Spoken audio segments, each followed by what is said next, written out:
Time to call to order the Tuesday, March 19th, 2024 City Commission meeting, and we'll begin with the roll call. Mayor Butler, Present.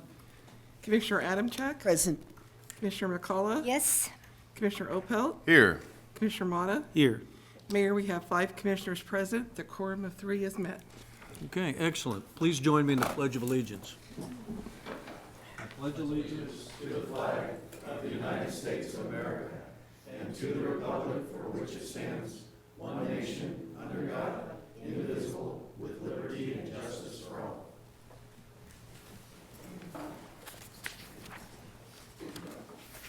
Okay, the next item on the agenda is public comments. Public comment is for items that are not on the agenda, either the consent agenda or the general agenda. Each person should come forward to the podium and state your name and address, and each person is limited to one speaking opportunity for up to 5 minutes. And I think, Gary, you're the only one that signed up, and you made the suggestion that we have public comment at all legislative meetings, and I think this is the first time we've done that. So welcome. Thank you, Mayor. My name's Gary Oles. I live at 3308 Frontier Circle here in Manhattan, and my wife reminded me on the walk a little bit ago that we've lived here 27 years this time around. Whew, time sure flies. Well, I'm here this evening because I just want to make the comment that it's obvious that elections matter, and that's a buzz phrase, I think it is. Elections do matter, and this election that the City Commission went through this last whenever it was, losing track of time, did matter.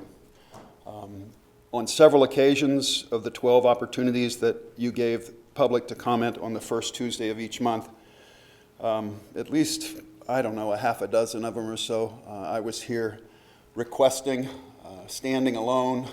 Hopefully other people were contacting you and suggesting the same thing I was suggesting. So I'm here this evening to say thank you.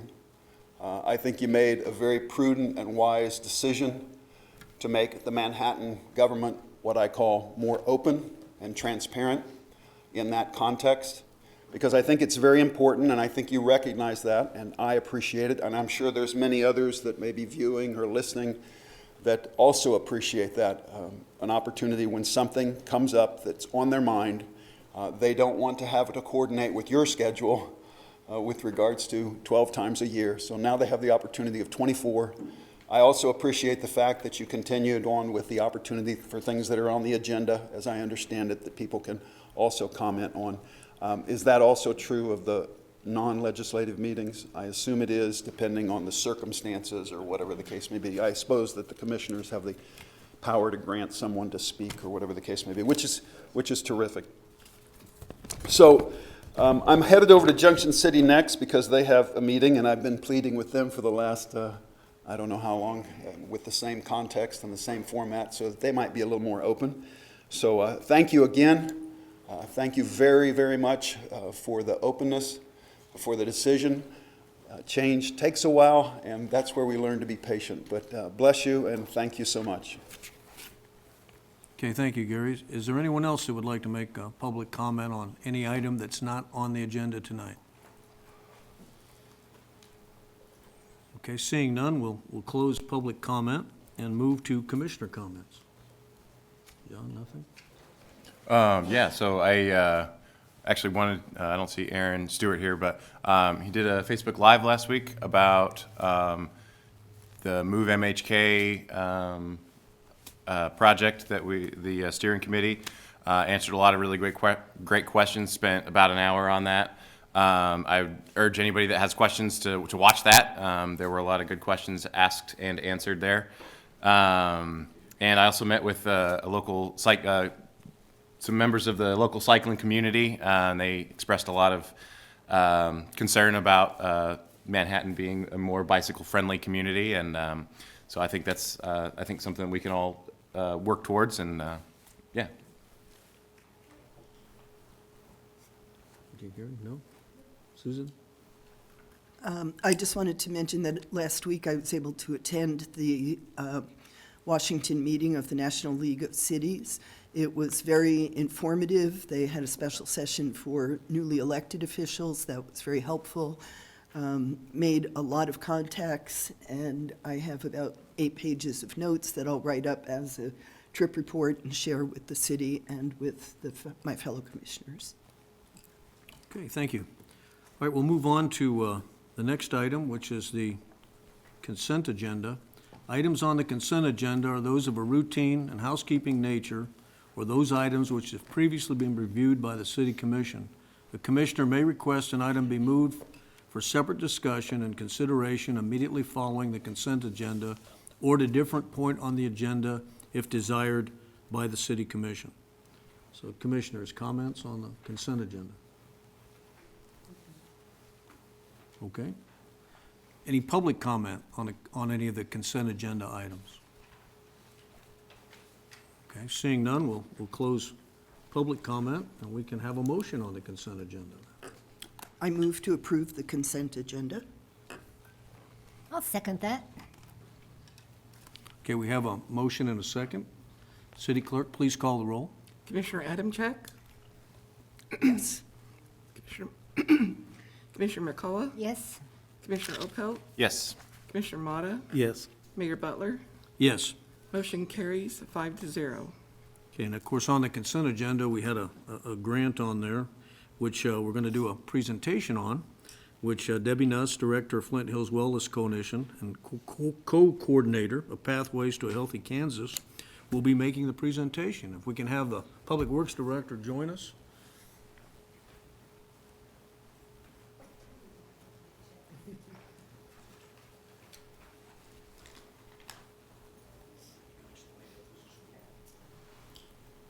So, excuse me, I have that coughing cold that everybody else in the town has, so if I sound like I'm talking in a tunnel, where's the microphone on? That will help. Okay. My name is Debbie Nuss, and as Mayor Butler mentioned, I am the director of the Flint Hills Wellness Coalition.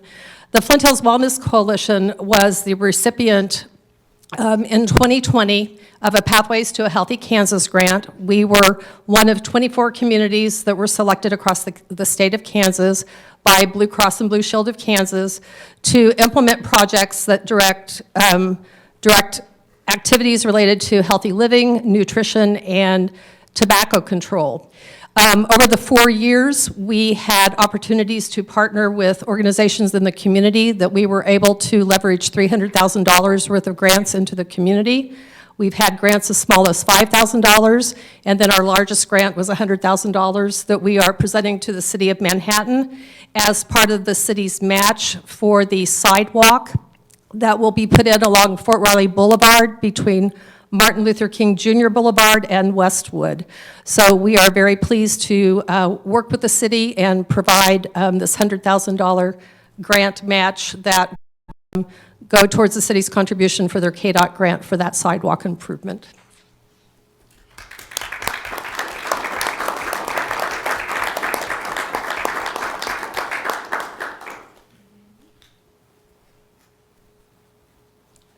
Okay, thank you. Thank you very much. Excellent. I mean, we definitely needed that sidewalk. Anytime we can give you That needed to be $100,000 fixed. too, absolutely. Thank you. It's nice to meet you.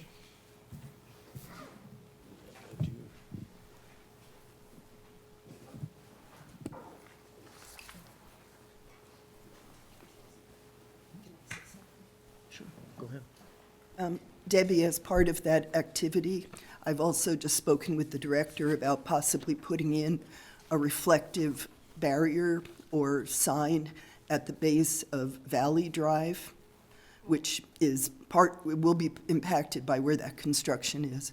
But right now, that street takes a hard left turn, and there's no appropriate signage to see at night. And so we'll see if we can put that in as well as part of the project. Okay, we'll move on to the next item on the agenda, which is a public hearing to consider vacating utility easement at 3025 Irene Circle.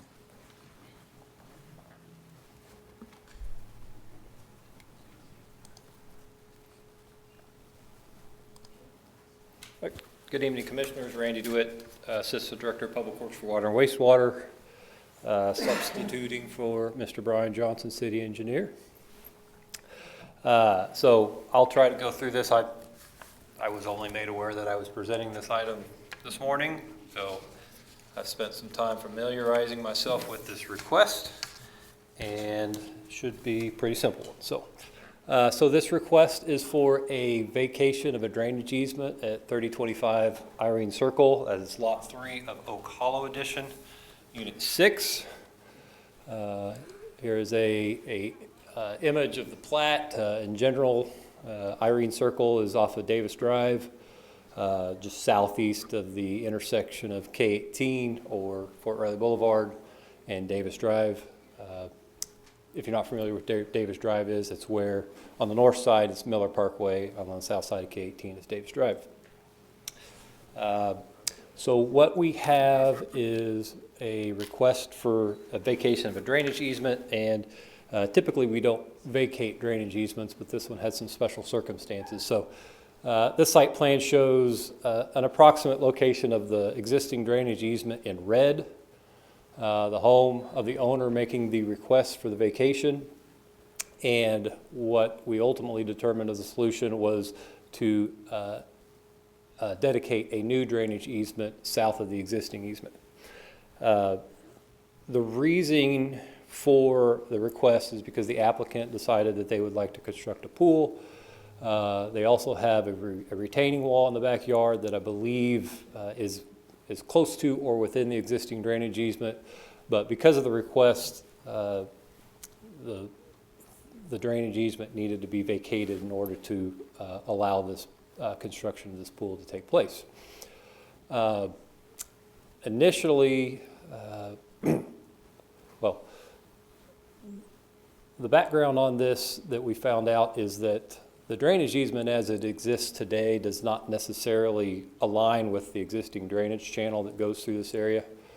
Going back up, you can see that this drainage easement here conveys from Davis Drive eastward through, this is a city park, and so the drainage channel actually is south of that drainage easement, kind of where that red area shown is. So in this photo, the drainage easement is somewhere in this area.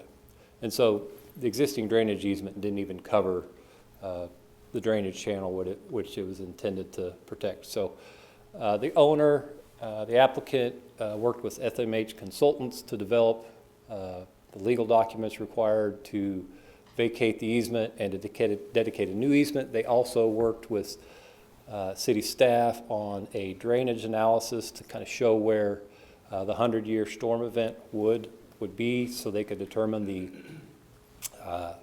limits of the new drainage easement.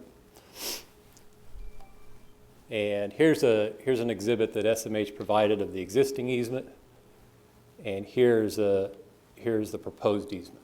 The proposed easement meets current stormwater standards in the swamp for width. It also encompasses the entire 100-year storm event.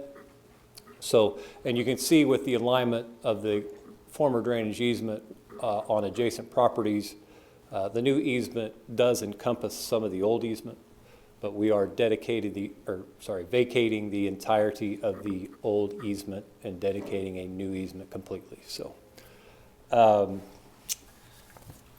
think that covers most of the highlights that I wanted to present. With any vacation, we submitted this request to all private utility companies, and they responded in favor of the vacation because there are no other private utilities within that drainage easement. So with that, they were all in support of the vacation, and we have a possible motion to vacate that easement, and then also an action item to dedicate the new easement. I can answer any questions you might have. Also, here's Leon Brown. He has been working primarily with Brian and the principal civil engineer, Karen Becker, as well as the owners to make this happen. So if you have specific questions, he would likely be the best one to answer. So. Okay, at this time, does any commissioner have a question for city staff regarding the presentation? Okay, seeing none, Is the applicant present? Would you like to come forward and speak or say anything on the matter?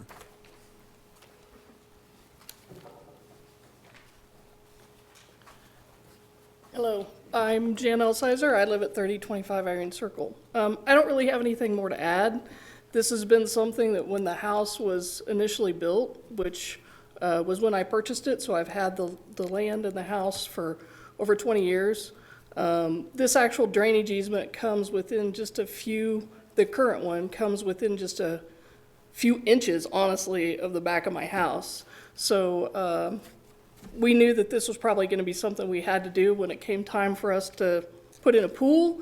This was about the only way we could actually make the pool work, so. Okay, commissioners, does anybody have any questions of the applicant? Okay, sounds pretty straightforward, thank you. Okay, so now we'll open the public hearing. Members of the public that signed up, I don't believe anybody did at this time. You'd come forward to speak. Is there anyone in the public that wants to speak on this matter? Okay, seeing none, we'll close the public hearing. Would the applicant like to make any final comments? There will also be a chance now if any commissioner has a comment. Okay, if we don't need any clarification, I guess we can take a motion. I'll move that we find that legal notice was given by publication, no private rights will be injured or endangered by such a vacation, that the public will suffer no loss or inconvenience thereby, and that in justice to the petitioner, that portion of platted public drainage easement located on Lot 3 of Oak Hollow Edition, Unit 6, 3025 Irene Circle, Manhattan, Riley County, Kansas, should be vacated, and that we approve the first reading of an ordinance for such vacation. Second. Okay, we have a motion and a second. City Clerk, please call the roll. Commissioner McCullough, Yes. Commissioner Opel, Yes. Commissioner Motta, Yes. Mayor Butler, Yes. Commissioner Adamchuk. Yes. Motion carries 5-0. Okay, and we'll move on now to the general agenda, and the first item on there would be Kansas State President Richard Linton is going to come forward and give us an update. Appreciate you being here tonight. Well, certainly happy to be here this evening and happy to provide an update on Kansas State University. Give me just a minute to figure out this technology. All right, there we go. So again, happy to be in front of you today to provide an update of the activities at Kansas State University relative to our strategic plan, some of the initiatives in moving forward, and maybe how this might impact the city of Manhattan. So we've been working for the last year and a half on developing a strategic plan that will take us from today until 2030, and it's called the Next Gen Land Grant University Strategic Plan. And the general thinking about a Next Gen strategic plan is to instill the mission of a land grant university around research, teaching, outreach, and engagement, but to think differently about if you were to develop a land grant university from scratch today, what that would look like. Within the plan, we're also embracing what we're calling One K-State. And the idea of One K-State is how can we work together holistically at a university, bringing together athletics, the foundation, the alumni association, the university, cooperative extension, all throughout our state and our physical campuses at Manhattan, Olathe, and Salina. Within our strategic plan, we've got what are called 10 strategic imperatives, and I'll show you what those are in just a minute. But the idea is this is the way in which we will measure our success and progress over time around research, teaching, and extension entities. This has been a very inclusive process, working both with internal and external stakeholders. Certainly faculty, staff, and students were engaged in the process, as well as communities here in Manhattan, Salina, and Olathe, and all over the state. In fact, we just visited in the last year and a half all 105 counties and communities to be able to get their input about what they expect of a land-grant university here in Kansas. Again, we've got 10 imperatives, and within these imperatives there's 17 different metrics that we're going to be recording to be able to show our progress over the next several years. And these specific targets are focused on those things that are most important to Kansas State today. Certainly the biggest issue and challenge that we've had over the last decade is declining student enrollment. and our student enrollment has declined almost 25% in an 8-year period from 2014 to 2022. We're working very hard to be able to turn that around, which I think will make a significant difference and positive impact on the city of Manhattan. Along with student enrollment also becomes retention. Equally as important as bringing students to campus is keeping them on campus and ensuring that they end up with a degree at the end of their 4, 5, or 6-year period. Research and discovery is a way in which we make a mark in the world, both helping Kansans as well as making a difference nationally and globally. And so a lot of work is being done to be able to stimulate research innovation. I think a great example is the partnership that we might envision with NBAF, which was opened up this past spring. Engagement, I had mentioned the opportunity to be able to engage around the state in all 105 counties and communities. We're thinking about how we can better partner throughout the entire state to make a difference on the state's economy, job creation, and hoping to be able to bring industry to have an interest to be able to want to come to Kansas. Economic prosperity is a big part of what we're working on in our strategic plan, and we know that if we can make a difference in the economy in Manhattan, in Salina, in Olathe, and throughout the entire state, that we think that we can gain more advocacy and support for the work that we do at Kansas State University. Another big piece of what we're working on is operational efficiency in things like IT, HR, and finances at the university. So just to give you a sense of these 17 different metrics that we're collecting over 10 different imperatives, you can see some of the ones I think that'll impact the city. You'll see our total learners. So we don't just talk about students, we talk about a new definition which is called learners. So we're moving out of the box as a next generation land-grant university to think about the purpose of a land grant, which is to educate the people of Kansas. So that's not just degree-seeking students, but it's also non-degree-seeking students. So you'll see we have a goal. Today we're at 19,500 degree-seeking students.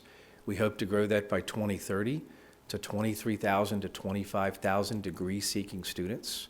So you're looking at an uptake of about 4,000 to 5,000 students over the next several years, getting us back to where we were at our height back in 2013 and 2014. That's our hope, that's our goal. The difference here, though, is we're also looking at non-degree seeking, which are credentials and certificate programs that can be used for those that have a college degree and those that don't have an interest in getting a college degree, but that would ready them more for the workforce. You'll see, too, we have goals around retention rates and graduation rates to ensure that we have student success and students that start at Kansas State are successful. You'll see, too, that we have big metrics around research. You'll see at the bottom research expenditures and sponsored programs and awards. That's how much money we spend on research every year and how much competitive dollars we receive every year. And those will change from $220 to $300 million over the next several years, and $200 million to $270 million from a competitive grants perspective. These are important markers for success in research innovation, which I think has a direct tie to the success and reputation of the university, as well as the potential for economic growth and development. You'll see, too, we also have other metrics. You'll see number 12 is philanthropic support. That's become more and more important. You'll see over the time period for the strategic plan, we will actually raise $2 billion to be able to support our faculty, students, and staff. But one of the reasons that we're here today is to be able to talk about the work that's being done both on campus and off campus relative to investments in facilities. Today, we spend about $40 to $50 million a year in repair and renovation and upkeep of our facilities and new capital construction. That's going to grow to far more than $100 million over the next several years. And a big part of that effort in moving forward to support the next gen strategic plan is facility development with a new master plan that we're working on that will take us through 2030 and beyond to be able to support our new strategic plan. Information about the strategic plan is provided on this website. It'll provide an update relative to how we're progressing through all these metrics over the next several years. We're also highlighting a piece of the pie of the strategic plan every single month to be able to talk about the work that we're doing and the impact that we're making here in Manhattan and beyond. I did want to talk about some legislative priorities that we have in the state, because I think all three of these legislative priorities will have an impact, certainly, to our campus and to the community here in Manhattan. The first one is a request to be able to pay off the building for the BSL 3 building, the Pat Roberts Hall. The construction started 10 years ago. Initially, this was to be paid by the state, but because of changes in legislators, changes in a governor, and major budget cuts, this debt was pushed on to the university, which has made it very, very difficult and very challenging to be able to support research innovation, to have to pay off a building. Fortunately, we're about halfway through the payment of this building, which was a $44 million cost, and the second half of this is going to hopefully be supported by the state to be able to help us pay off this building over the next 10 years. What does that mean? That means that we're going to have another $2 million plus each and every year to be able to support research innovation, which I think brings more people to campus with faculty and students, and also provides an opportunity to attract additional industry interactions. The other thing that it will do is it will help us be a better partner with the USDA NBAF facility. So if you can look into the future of the partnership between K-State, this BSL 3 facility, and the NBAF facility, expect that there will be more people here to be able to support these efforts around animal disease and diagnostics, and more industry that will want to have a presence here in Manhattan, Kansas. So having the ability to be able to utilize these dollars to be able to support programmatic efforts helps us move that along a little bit faster. Another big priority, and it's actually the largest agricultural infrastructure project in the country. This is a $210 million project which involves 9 different buildings on campus. 3 of these buildings will be taken down. 2 buildings will be renovated and modernized, and then we'll have 4 new buildings that will be put in their place. So as an example, grain milling and science, which we've got the best program in the world, Schellenberger Hall will be coming down over the next several years, and it will be replaced with a building that will be in between Call Hall and Weber Hall. And this is going to be a building that focuses on the integration of many different disciplines to be able to support the agricultural industry here in Kansas, nationally and globally. Another building of note, the livestock arena that we currently have that's in between Call and Weber Hall, that building will start coming down in the next couple of weeks, and a new facility will be built on the hill up by the Stocker unit with the other animal sciences facilities, which I think will bring a tremendous amount of economic potential to the city of Manhattan. And that project will be completed over the next 18 to 24 months. So as a part of one of our priorities is to be able to finish out this $210 million project. And the state, we hope, will support a 1-to-1 match of $25 million, which will enable us to be able to finish the financing of these facilities, which these facilities will start to be completed over the next couple of years and should be completed in the latter part of 2006 and 2007. I think another very important initiative that's been put forward is a water initiative. We know that water is probably the most important resource that supports agriculture, which is our #1 economic engine in the state, and certainly a big part of what we do at Kansas State University. So this Kansas Water Institute would be a partnership between Kansas State University, cooperative extension around the state in all 105 counties and communities, KU, Kansas University, and Fort Hays State University, about trying to be able to put in practices and take these practices to the farmer about water resource management so that we can preserve this vital resource, and working with genetics and on-farm practices to be able to enhance our productivity. Very important initiative, I think, for the state, and very important for Kansas State to be able to provide leadership in. The campus master plan, I think, is really what we wanted to kind of introduce to this group about what we're working on campus. Our campus master plan is a little bit more than a decade old, and it's time to be able to revitalize it, especially as we have opportunities in capital construction and repair and renovation, and an opportunity to be able to connect with what we're trying to accomplish with the Next Generation Land Grant, especially around how we enhance the student experience and around how we stimulate research innovation. So you can see that we're working on a 10-year plan that's being re-envisioned now. That process is just being launched this month. And it's the physical campuses here as well as in Olathe and Salina, to be able to support our next generation land grant. You'll see that there's requirements from the Kansas Board of Regents about how we work on this campus master plan. This just gives you a sense of the timeline in completing the master plan and the engagement that will be involved over the next several years. You'll see that the plan should be completed over the next 2 years, and that there's going to be a lot of engagement with our internal stakeholders and our external stakeholders to ensure that we're doing the right things on our campus to support the work at Kansas State, but also support our surrounding communities that are so vitally important in this town-gown relationship. And I think maybe the real reason I'm here is to be able to ask for your involvement, for your engagement, for your connection in this process. We're going to be having interactions with our external stakeholders throughout the next couple weeks and months. There's an upcoming town hall which will happen next week, which will be on the Kansas State University campus, and also a survey instrument that can be used so that we can get as much feedback as we possibly can from community stakeholders. And I would ask, as more information comes out about this town hall, that you push it out to those that you think that might be interested and be engaged in the process so that we can hear your voice. That's all I have. It's just a quick update on the strategic plan, what's happening at K-State with initiatives, and the introduction to the master planning process. I'm happy to take questions, and I've got a crew behind me that'll help me if I can't answer those questions. They're a good crew, yes they are. Are there any questions? Go ahead, Commissioners.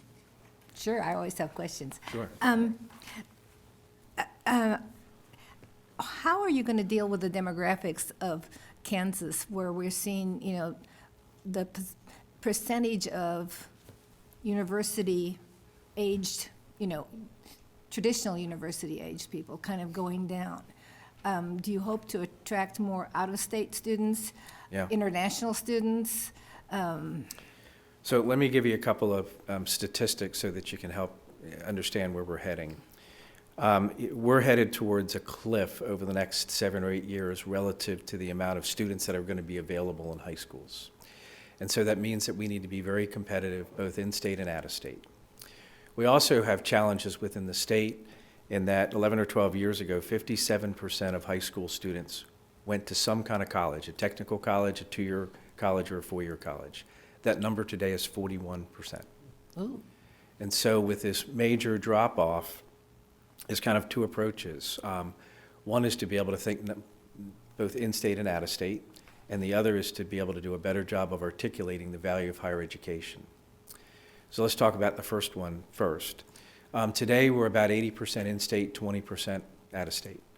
We know with the amount of students and that the demographics and population is not growing in the state unless are going to college, that we're going to have to think about more student attraction and recruitment out of state.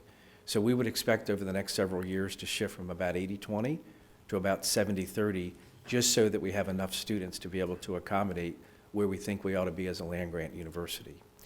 The other piece is we really do need to do a better job of articulating the value of higher education and what kind of a difference that can make in somebody's life over a 30 to 35-year career period. We're working with the Kansas Board of Regents. In fact, I was on a conference call today to talk to different high school guidance counselors and high school principals about why are kids not going to college? What are the barriers? What are the means of communications that we need to be able to put out to be able to change this dialogue that higher education is highly valued and can make a significant difference in your life? And so as we're thinking about moving forward, it's about being more competitive in-state, being more competitive out-of-state, having better communication and messaging, but it's also about changing what we call the student. The student of yesterday was just degree-seeking students. The student of tomorrow is degree-seeking students, plus non-degree-seeking students that might want a credential or certificate program. The other piece to this solution is philanthropic support. The number one challenge in higher education is student debt. There's no question about it. It's the cost that's associated with going to college. At Kansas State University, 81% of our students receive some type of financial aid, whether it's from the state, whether it's from the university, or whether it's philanthropically, or a combination of. In the last year and a half, we've raised $120 million for student scholarships.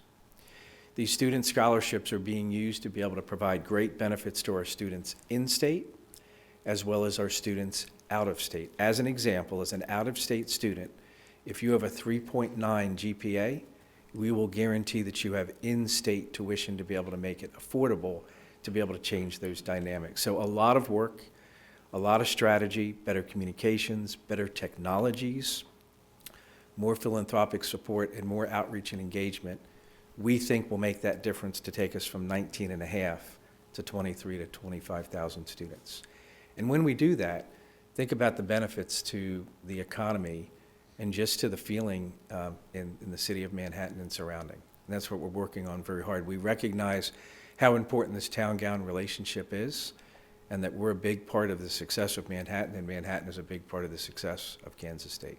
Yeah, I think we all value the town gown, and some of us have taken trips to other universities and things like that with the Chamber of Commerce, and they're very impressed with the town gown relationship we have here.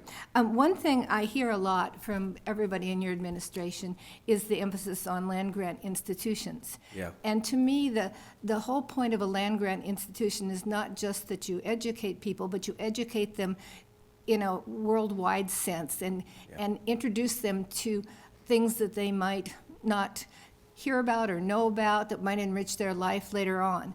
And I'm concerned with lots of the sort of decrease in funding for arts and sciences, particularly the arts, when I see, what's happening to the history department, the philosophy department, I think those things, we used to have all these Marshalls and Trumans and Rhodes Scholars, and they were kids that were in all kinds of different things from ag to engineering, but they had that little extra something that meant that they could go to those interviews and chat about Chaucer or something. So I think you make a great point, and I think that's the great thing about land-grant universities is that we provide a really diverse level of education. We still do that today. I think in arts and sciences, it's been our biggest challenge relative to Lawson students. So if you look at our Lawson students over the last 8 years, a little over 50% has been in arts and sciences. So we're trying to rethink about what arts and sciences can mean in the future, but we also think about the student experience. And the Princeton Review, which is a review of universities around the country and the connection between the university and students, places our student experience as one of the top 1 or 2 in the country. And it also provides the interaction in the town-gown relationship as top 2 or 3 in the country. We're proud of both of those, but we can never stop with where we are today. So as an example, the number one thing that bubbled up in strategic planning was something called the applied learning experience. And an applied learning experience is really a response to those that employ our students. When we look at and talk to those employers that provide jobs for our students, we ask the question, what do K-Staters have and what do K-Staters not have? And when we answer the question about what do they not have, it's certain skills and experiences that would better make them leaders in the workforce and make them more competitive for jobs. And so as a part of our number one initiative in strategic planning with applied learning, we're trying to ensure that by 2030 that we can brand our students and that every single student that comes out of Kansas State University will have a set of experiences and a set of skill sets. On the experience side, it's things like an international experience, an internship, an undergraduate research experience, interaction and leadership with student government. And on the other side of the equation with the skill sets, it might be things like financial literacy, negotiation skills, presentation skills, communication skills. We work every day to ensure that we have a very diverse learning environment, but also a learning environment that will place our students above other students that go to other land-grant institutions. I said one more thing. We have the City University Fund that was initially intended to go to projects that would benefit both the kids on campus and the city. And for the last few years, that's pretty much been directed towards the Edge District and Kimball and Concrete, basically. Yeah. And I'd like to see us maybe it was a really good committee that had students, university faculty, Manhattanites, everybody, to talk about what things might come out of that that we could value on both sides. And one thing that I'm disappointed is the lack of support by the university for public transportation. I think particularly, since we really would like to get those international students in, and they're used to riding the bus, and they come here from India or China, and they can't believe that they can't get to Walmart unless they walk. So I just think maybe we could do some things that are a little more innovative with the city university fund in the future. I think it's a great idea. It's my understanding that I just recently learned about this fund, that much of it is used and taken over the next several years to be able to support projects around the Edge Collaborative District. But I think it's a great idea. I've heard same kinds of concerns and complaints around transportation. Thank you. Especially as our university expands to the Edge Collaborative District. And please, if you have a lunchtime free, come join us at the intergovernmental that the university is in charge of this year. And we Invite me. I love to come to lunch. Okay. Thank you. Thank you for your questions. I'll go. Sure. First, I think it was your birthday recently. So Yesterday. happy birthday. Thank you. I'm sure it was extra special this year. It was super extra special. So that's great. I want to acknowledge that the Manhattan community for a really long time relied on the natatorium for indoor aquatics. Our high school practiced there. We had a local swim team. My son took swim lessons there. I think I was still a student when he was doing that. But and yeah, I totally understand it was not a maintainable facility. That has kind of left us with a bit of a gap. That's one of the things that I have heard the most about, that we need to have an indoor pool. And we've got some very ambitious and big concepts for that. I mentioned Aaron Stewart's presentation. It's going to cost a lot of money. And so I was wondering how you might envision Manhattan and K-State collaborating together, and if you might see any way that K-State would be maybe willing to work with us to help us bring that into the community. As you said, it's not just the university, but the experience for the students. It could be a great facility for them. It's a great draw for staff and retention and things like that. So I'd love to hear your thoughts. Yeah, I certainly think Kansas State would love to be sitting around the table to be able to see if there's a partnership and it makes sense for the community and makes sense for the students as well. That was a difficult decision that was made with the natatorium. It was not only non-maintainable, but frankly wasn't safe for people to be there anymore. And so it was a very difficult decision. I know it was there for a long time, and there were a lot of community members that really embraced the opportunity to be able to be there. But reach out to Kansas State. We're happy to engage and work on whatever partnerships make sense. Great, thank you. You're welcome.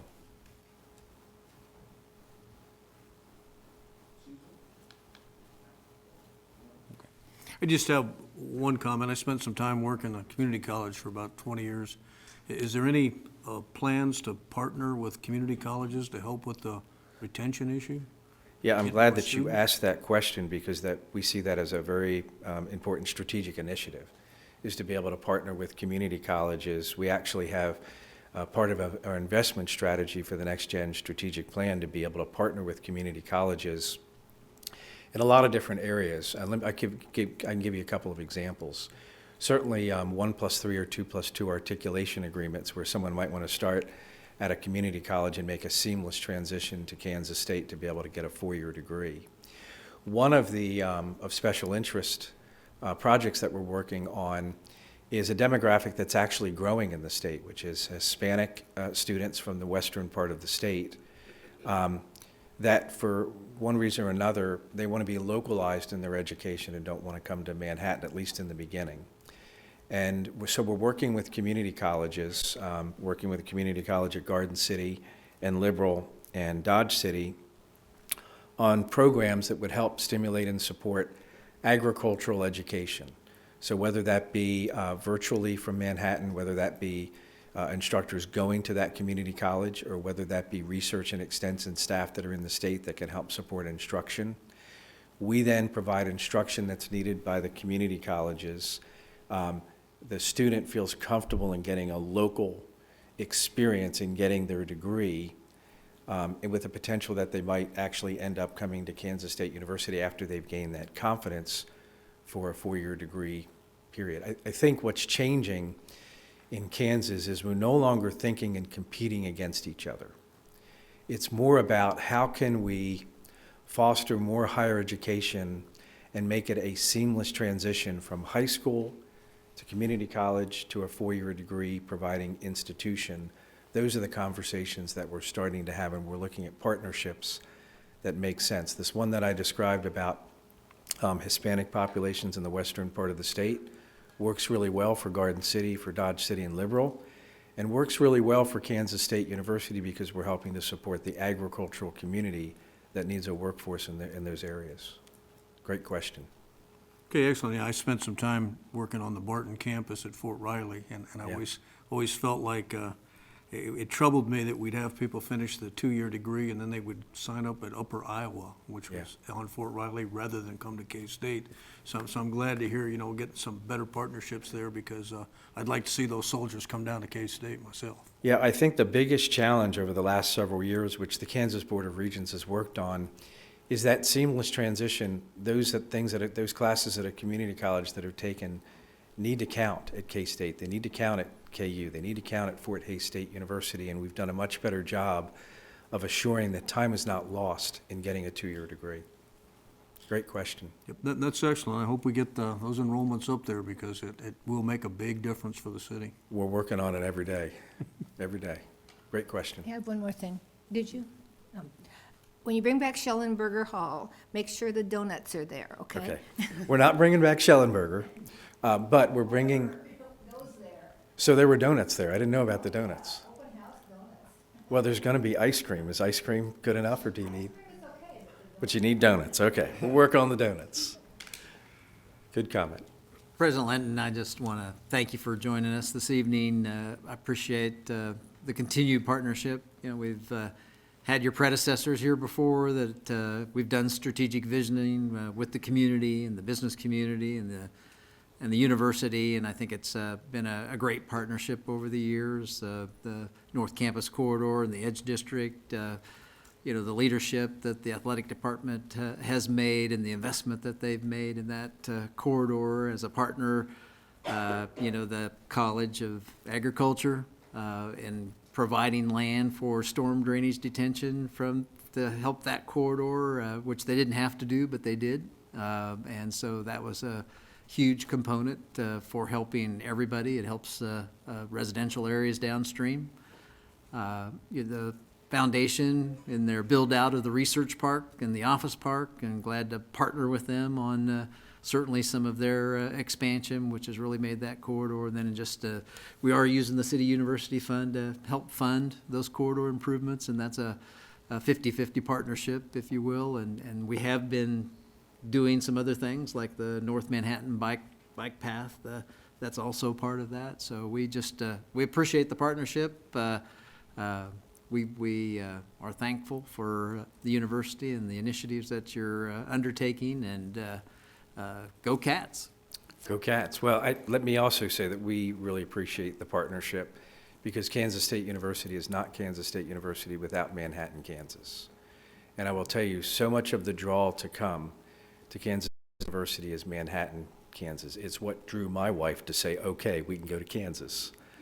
And so thank you for the partnership, and thank you for the work that you do to ensure that we've got a collaborative partnership as we try to do things together. And go Cats. Thank you. Okay, next item on the agenda is to discuss and provide feedback direction on the preliminary design of public infrastructure for 12th Street, Laramie Street, alleys, and consolidated trash service in Aggieville.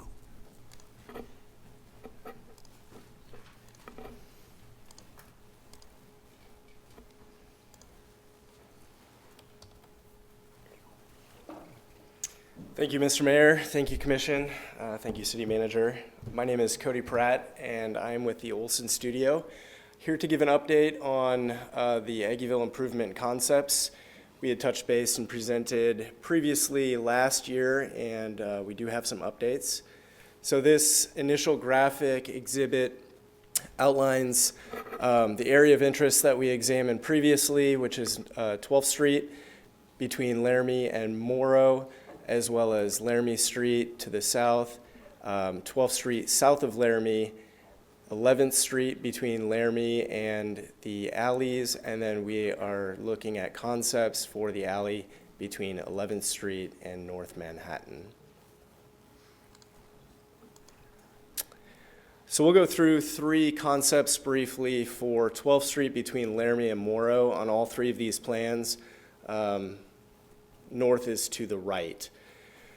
So one idea that we've been looking at, particularly with this one and the next, is bringing 12th Street down to one lane of traffic flowing to the south towards Laramie Street, with no parking at all provided on that street.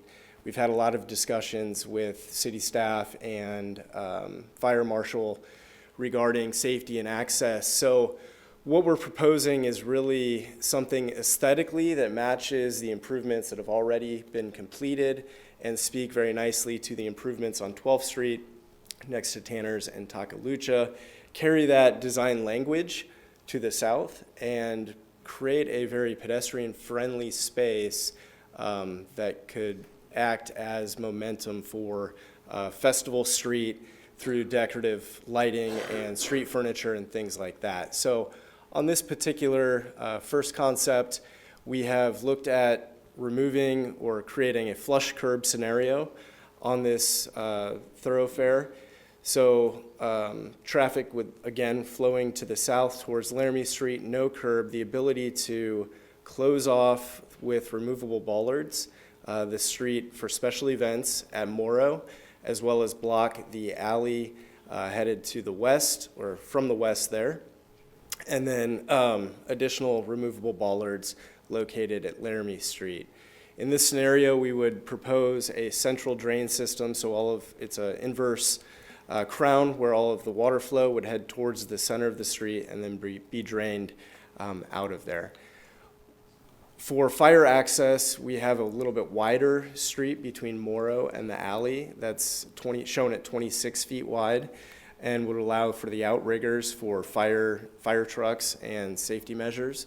Whereas then from the alley south to Laramie, the road actually narrows down to 15 feet, and allows more pedestrian access and movement on the sidewalk space. And that also allows for more amenities like plantings and trees.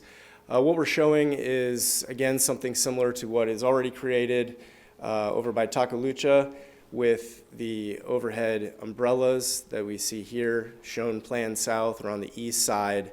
And then what we've done is we've opened up the experience with less shade structures and more trees as we're looking planned north or west towards the Midtown development and any sort of activities that would be happening there. We really envision, with this street closed off, and speaking with the owners of the Midtown development and working with things that they may be doing, that interaction there and providing an open view corridor was important. On to concept 2. So this one takes cues as well from the design language that has already been established with the cadence and rhythm of these decorative bands. This concept as well also incorporates singular lane of traffic, north-south to Laramie, flush curb scenario. Again, it has that 26-foot wide segment between Morrow and the alley, and then it narrows up to that 15-foot wide scenario that we previously looked at. One thing that differentiates this one from the previous concept that we looked at, though, was the incorporation of a different variety of seating. So this particular concept brings in more of those limestone block features and creates a lot more variety of seating, again, opening up view sheds towards the Midtown development, And then we also looked at pulling pedestrian traffic a little bit further away from the hotel and the hotel experience. Give them just a little bit of buffer, and then we've got our pedestrian realm. On all of these concepts too, we looked at utilizing landscape and landscape features to limit errant cars, protect corners of buildings, being very mindful of turning radius of vehicles when they do need to access the alley, or if a car maybe were to veer off of Laramie Street, providing some sort of protection zone to prevent damage to these new buildings. On this one, we also were proposing decorative lighting in the form of catenary lights between the alley and Laramie, and really sets the tone as what we would imagine is this very exciting festival street. Can you explain what catenary lights are? Yes. So those are consisting of a pole and then typically a string, a stainless steel or some sort of wire system that would then hold what we have shown here as a singular light. So it's a decorative element. Does that? No.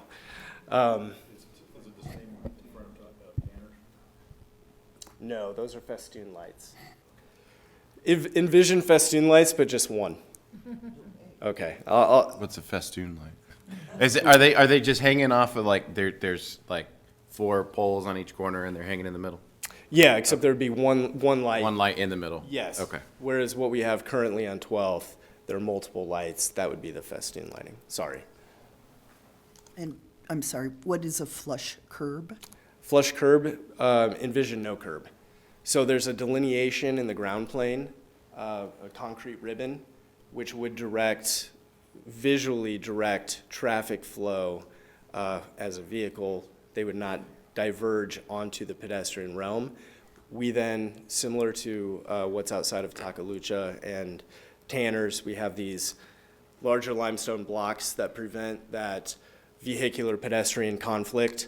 By removing the curb and making it a flush scenario, it really opens up the possibility for when we do shut down streets, having better human pedestrian circulation and preventing trip hazards and things like that. And ADA. Yes, and ADA as well. And can I pose one more question? You most certainly can. So I'm a little bit confused about, I understand what you're saying about having a 26-foot wide road and a 15-foot wide road. Yep.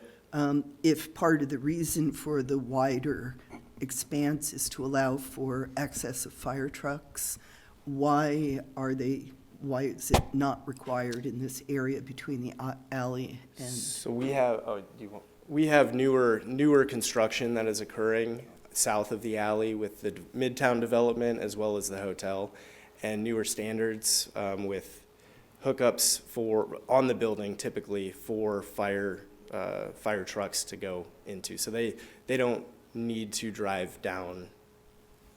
Yeah, essentially, the older buildings are between Morrow and the alley, so that's where they need the ladder truck to put the anchors down and to be able to get up. And when they get in the other block, they don't need that. They don't need that aerial that close to the building because it is sprinkled, and they also have the FDC, the fire department connection, to be able to hook onto.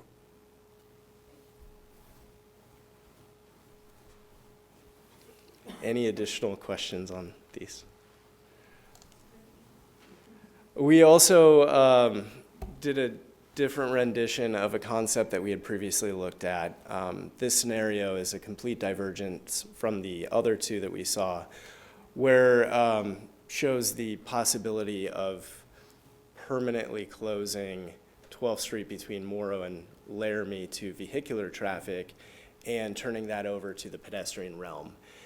Again, carrying through design language in terms of geometric form and features, the material, but then transitioning to a little bit more vibrant feel in the ground plane, as well as allowing for unique spaces that the other two concepts don't provide.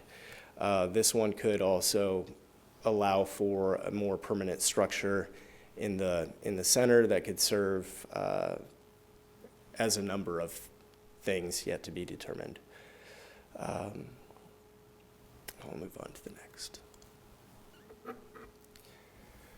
So, update on Laramie Street. Here we are looking at a road realignment and shifting of Laramie, specifically around the Midtown development and the hotel, shifting the road to the south and providing one-way traffic to the west from 11th towards North Manhattan, and reclaiming some of that extra real estate to give back to the pedestrian realm and also create a grander experience from a pedestrian scale right there at 12th as you're heading north towards Morrow.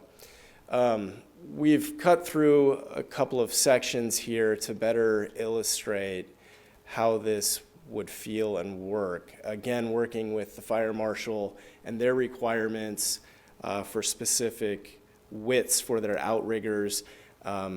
We have these different zones delineated with through traffic. So for example, section cut A is right through here, cutting through the hotel and then looking east. And we've got our unrestricted pedestrian zone, which is a sidewalk that could have permanent features like planters or benches or site amenities. We then have our amenity zone, which would have lighting. And then in this particular instance, we have a drop-off zone. So this band of gray on the north side of the street is really a transitional zone that is dedicated primarily for pedestrian use, but at strategic locations is also utilized as a drop-off zone. So this car right here is shown as a ride-share pickup on a Saturday night right at this location. So what we've done is we've delineated what that drop-off zone would look like through fixed large planters on either side. So we're envisioning some sort of ride-share pickup, drop-off zone, loading zone at this location here, as well as on the west side of 12th by the Midtown development. Section cut B then is a little bit further down. And again, it shows that larger pedestrian zone. There is no drop-off pickup in this location. We've got this transitional zone that is really intended for the pedestrian user, but if a fire truck or an emergency were to happen, there is unimpeded access for them to utilize that zone. And then we do have strategic locations both here on the west side as well as a few on the east side. We've provided a few on-street parallel parking stalls. So that's what we're seeing here. And then we've got a traditional sidewalk and landscape buffer that is shown. Here are a few renderings that we had done as a study. The two on the left are looking east. We can see the Midtown development here. The two on the right are looking to the west, and we can really kind of see our unimpeded pedestrian zone and that extra real estate that we've allowed to be activated with different activities from a pedestrian level. Then looking to South 12th Street between Laramie and the park, we've really delineated this as two separate yet cohesive elements on this block, where we've got more of a transition zone to the north of the alley as we head up towards Laramie Street. That is more of a hybrid suburban streetscape application where it's almost that urban feel, but we're really transitioning south towards the park as more of a park-like setting. So here we carry through on this north half, we carry through the pavers, the look and feel of what we've started to develop across the rest of Aggieville improvements. And then this southern half again, has more of that park-like feel as we enter south into City Park. We also started developing some ideas for the alleys, and what we see here is the west alley on the top half between North Manhattan and then our 12th Street improvements, as well as then the east alley from our shown improvements on 12th to 11th, and really trying to tie those two ends together, culminating at this really cool improvement right in the middle on 12th Street, by really setting the stage and creating the canvas for just very unique improvements. What we'd like to do is really clean up the alley. From a design perspective, that means a very simple ground plane application. What we're showing here are a few linear bands of pavers, a few larger fields, but really just cleaning this whole area up, making it pedestrian friendly, providing additional opportunities for shutting off the street with removable bollards by Chipotle when we need that controlled access. We've identified other opportunities to maybe embrace this as an art alley, and looking at the existing mural located over here by 11th Street and creating or allowing for opportunities for private building owners and entities to encourage murals throughout this area. And then we've also looked at strategic positions or strategic areas where we can put additional unique lighting, shade structures, or potentially some actual art. But we realize we have a narrow right-of-way, so being very strategic as to where those are located. May I ask a question again? Yes. The brick pavers, is this actual individual bricks that are being laid down? They are, and they're very hard. Are they very expensive and very manpower heavy in terms of putting them in? So to have what we've done thus far and the improvements that have been made throughout Manhattan have used these or similar pavers. There is a cost associated with the use of the pavers, and so what we have proposed is limiting specifically in the alley the amount of them. These are just initial concepts for the alley that may ebb or shrink accordingly, but really the idea is carrying that design language to make it consistent. So we may actually have a few bands over here. We may accentuate the corners at North Manhattan and at the improvements at 12th, and this may become a little bit more concrete, gray concrete. This was a first take.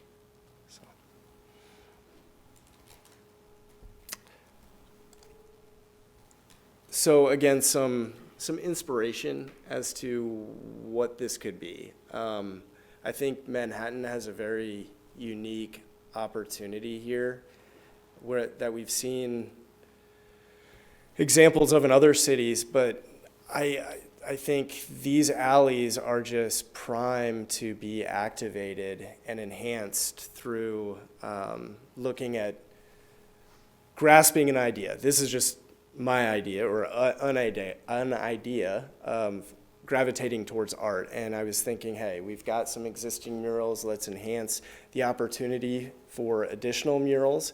Let's look at art in unique ways in terms of potentially even lighting on the ground plane. There are some more cost-effective options, like we look at in the bottom right, where it's just a projection on the ground plane. But really trying to activate these alleys and taking advantage of the opportunity we have there. Any other additional questions?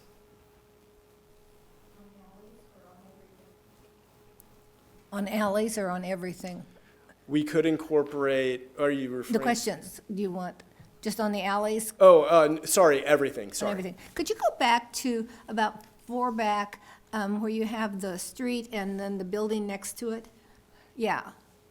That doesn't look to me, I mean, that's pretty,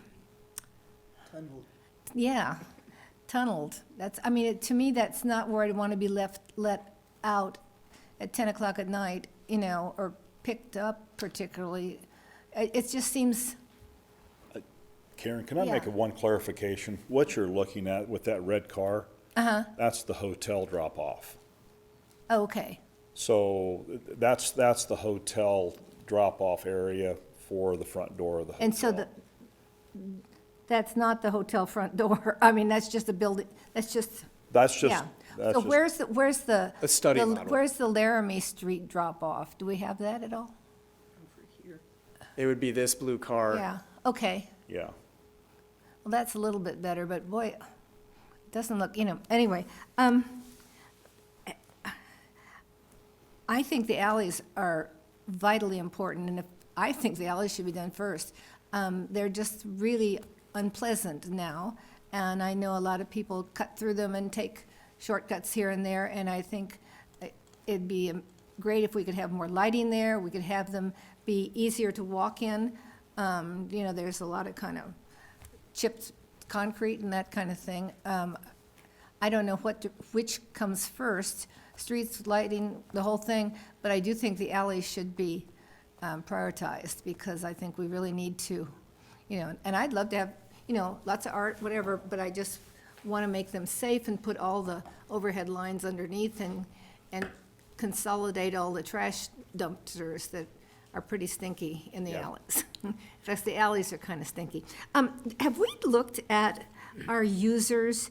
Because I'm not very rarely in Aggieville after dinner much. And so like at 10 o'clock at night or 11 o'clock at night, do students that come to us from smaller venues, that are kind of used to driving up and down Main in their little town, do they make circuits around Aggieville to sort of see what's happening and who's there? Have we thought about that at all? I mean, So we did when I was here. yeah. But I mean, I just, I'm just trying to see if that. Will they- traffic pattern? Yeah. Well, do we really kind of want them to go all the way down to 11th? Is that, kind of an around, or we don't really want them to come through this new street between Morrow and Laramie, We want it to be very pedestrian friendly. Yeah. We've heard a lot of good input. I know the Aggieville Business Association has provided a lot of input, very good input as well. So we have, in any design, there are certain challenges and restrictions. On one hand, we want this to be the most pedestrian-friendly space available. On the second, we want those businesses to be very successful. Sure we as do. well. Absolutely. And like you had said, the circuit around, well, they also need sometimes circulation in front in a vehicle. So that's the balancing act, and the input that we would be asking is specifically on 12th Street between Morrow and Laramie. so have you looked at the traffic patterns at 11 o'clock at night, or? Well, I'd have to go, there's better people here Yeah. to understand I just what mean, traffic patterns. this is kind of a thing students do, they kind of want to see what's going on, and they drive around and around, There was early on, there was a study of the whole area based on traffic flow, traffic patterns. Okay, And there was a lot of discussion, which roads were going to be one-way, which roads were gonna be two-way, and we're gonna change the direction of Morrow. There was that whole discussion. And essentially, in that whole process of the Aggieville study, it was determined that the way it was working well with the one-way of Laramie, because what you're doing is, for example, with the other proposed garage with the hotel, you're coming off 11th Street as one way, and you're getting the cars into the garage first and not having those cars competing with pedestrians. Same with the city's garage. You're coming in off of 14th, and you're coming into the garage and lessening that flow. I don't know about people driving through. I know I drive through at 11 o'clock at night, and it's a backlog of cars backed up on Morrow at different times of the evenings. Yeah, I would think that the way that we're gravitating this now with those two main parking garages is not having that much of that flow anymore. And I've had to go down to Aggieville at midnight at times, being on the law board, and usually there's cars parked way down at the park and everything else, and everyone walks to get to the establishments, and there may be someone coming through to try to find that one spot or something. But I think we'll go more to that model once we get to the Okay, garages. I just, Commissioner McCullough over here. One of the big pieces of feedback that we did get from K-State and K-State students, which, the team has incorporated in the design, is these drop-off zones. Because really what students are doing is they're either walking to Aggieville today, they're parking in the Aggieville garage and leaving it over the night, or they want a safe place where they can go to get picked up by an Uber or a Lyft, which is why we've incorporated those drop-off zones at Laramie and 12th. And that was a big request from K-State and K-State students to have that kind of safe, well-lit area that they can have those pickups occur. thank you. So not as much driving through as maybe it used to be. I had a question, if we could go to the 12th Street concepts. So when you look across the street at what exists in front of Lucha and so long, the cross-section is, you have the building and then some sidewalk, and then they have their kind of corral areas, and then the road. Was there a specific reason we did it that way instead of having that area right up adjacent to the building? In terms of the outdoor dining area? Yeah. At that location? I think, Yeah, mainly for ADA purposes. Okay. Maintaining accessibility into the buildings as well as, beyond the buildings. Is there a way that we would be able to have that accessibility and have those seating areas like right next to the building? Well, most of the concepts you see, there's at least 5 feet, if not more, between seating areas and front doors. Yeah. In these concepts. We try to maintain that. Even south of the alley towards Laramie, it's even more. Cody, I don't know if you have a dimension on that half block, but there's more space to walk between the building and the seating area on the south half than there is on the north. Yeah, is there a way that we could reduce that so that seating is more, it kind of flows more with the building or with the businesses? So I think what we've discussed is that these concepts are meant to be very flexible at this point, and working with each individual property owner, similar to what we did.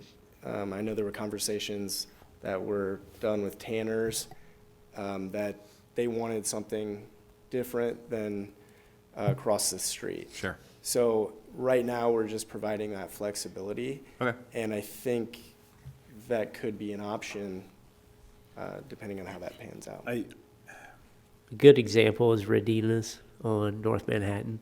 It has that seating next to the building, and it forces the pedestrian out by the curb. Some of the conflicts that are there, overhead power and guide wires. So again, we really focused on the pedestrian movement on the north side of Morrow, trying to make that as convenient. The other rules you got to think about are the alcohol rules. The server coming out of the establishment into these needs a pretty straight path, a pretty consistent path, one that can be noticeable that they're carrying the alcohol. It needs to be in this area. You put those up against the building, now you're forcing the server out into the lane of pedestrians, intermingling there. So, I mean, there's just so many little things we got to look at if they want alcohol out in those areas. Sure. But we've looked at, if you go to the pedestrian concept, which is where we left the commission before Midtown halted their first construction, there really was more of an impetus for pedestrians to have that entire half block. And there was discussion internally about making that entire half block more of a park area than a street. And now as a park, you can allow a lot of different activities in there versus the rules that govern streets and sidewalks. And we can get into that and we can expand on that. But even when we built platforms downtown or we looked at these corrals by Lucha and Tanner's rejected it because of some of the obstacles they had to face to get alcohol out to those areas and what they were going to be asking their servers to do versus Lucha and Solon set up really well. All right, good enough, thanks. Now that you have this concept back, what's from the businesses there, from the Aggieville folks, what's their reaction to making it all pedestrian there? I think you had a letter in your packet in February from the ABA suggesting there be a lane of traffic go through the entire stretch. So the board and the organization have opined that they'd rather not have a pedestrian only. And the two other concepts that Cody presented were a result of that. So, And not surprised. John, I've heard from members of the Aggieville community after you made your presentation a couple of weeks ago, and they were pretty strong in their opposition to having that be closed. I appreciate that you visited with them. It was a little bit awkward to be getting queries from them about what we thought of the concepts when we hadn't seen them yet. So, but I'm glad that you reached out to them. May I have a few more questions? All right, so we're talking about transporting alcohol. Can you tell us what is envisioned in terms of trash consolidation and ensuring safety of employees having to go out at night and walk some distance? Sure. Do we want to transition to that conversation right now or push pause and if there are additional, because right after this, I'm going to hand this to Mark and he'll discuss trash. Okay, I'll tell you what my questions are, and then you can decide who gets to. So Karen mentioned prioritizing the work in the alleys, but is that going to make sense if construction is going to be going on immediately adjacent to the alleys?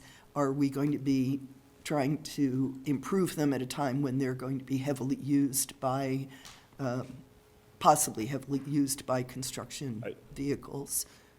I may take that because of just phasing of the construction. Yeah, I didn't mean to. I mean, I took Yeah. Commissioner McCullough, your comment as it needs to be done. I didn't take the comment as move it to the first of the line No. for construction. That's why I didn't take it that way. I just want to make sure that they're Yeah, done. and so there's a sequence that BHS has worked out in their project schedule, because you want the buildings to come out of the ground. You want the outsides of the building completed. You don't want any cranes. You don't want all the big trucks and everything, all just tearing up everything new. And that's where construction will start on the buildings and then roll into the public improvements after that. So that's kind of the schedule. I mean, you've heard a little bit about the alley. You know, we're trying to get underground on the next stretch of alley, and that'll be going, trying to get going this summer with those utilities getting put underground. Kind of linked to hauling trash around is the question of delivery truck access You know, we've got how many restaurants on that strip, and what are they bringing in on a daily basis in terms of cases of beer and crates of food supplies? What is envisioned for that during the construction period? Well, I know during being involved with 12th Street in front of Tanner's and Lucia and the hotel being built right behind, there next to Bluemont, the deliveries had to be in front on Morrill.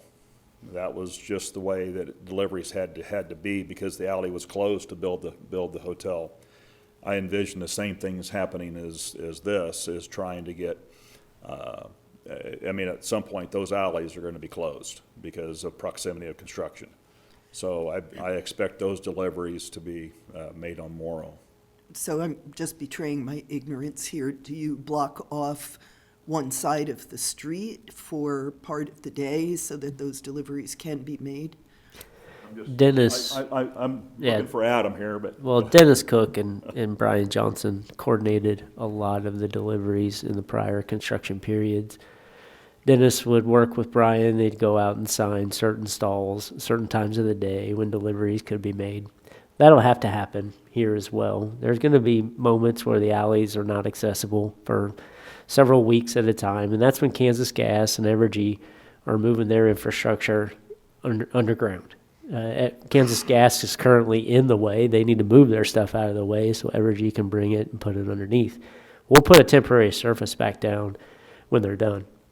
We don't want to put a permanent surface. That'll allow for some access and some deliveries, but construction, as Mark described, is clearly going to impact the access. There are any number of public and private access points throughout the district that we'll need to accommodate and work with. Trash more than likely will have to be consolidated. If you recall North Manhattan, we had a massive dumpster outside of Chipotle that several businesses ran their trash to because the alleys were inaccessible. All these things will be coordinated much like they were with North Manhattan, much like they were with North 12th Street. It's going to be inconvenient. It is not going to be something a lot of the businesses are going to like. We have to replace water lines. We have to replace sewer lines. There's also private development going on in Aggieville. Through 2028, it's going to be an inconvenience. And I think my last question is just parking. I couldn't tell, it looked when I was looking at this today, would there be any parking on Laramie at all? Yes.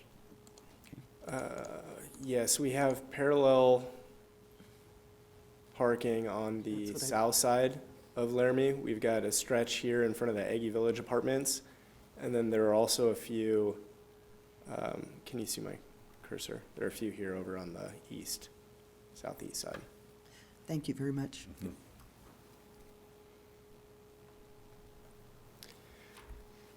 Change subject, or? Okay. Yes, I don't have any questions. I just wanted to comment, on the design there. I'm not in favor of closing that totally to pedestrian. I never have liked that. I think the fire department needs to get through there. So the idea of just extending what we currently have on 12th Street, that same design all the way down, I think is a preferred method.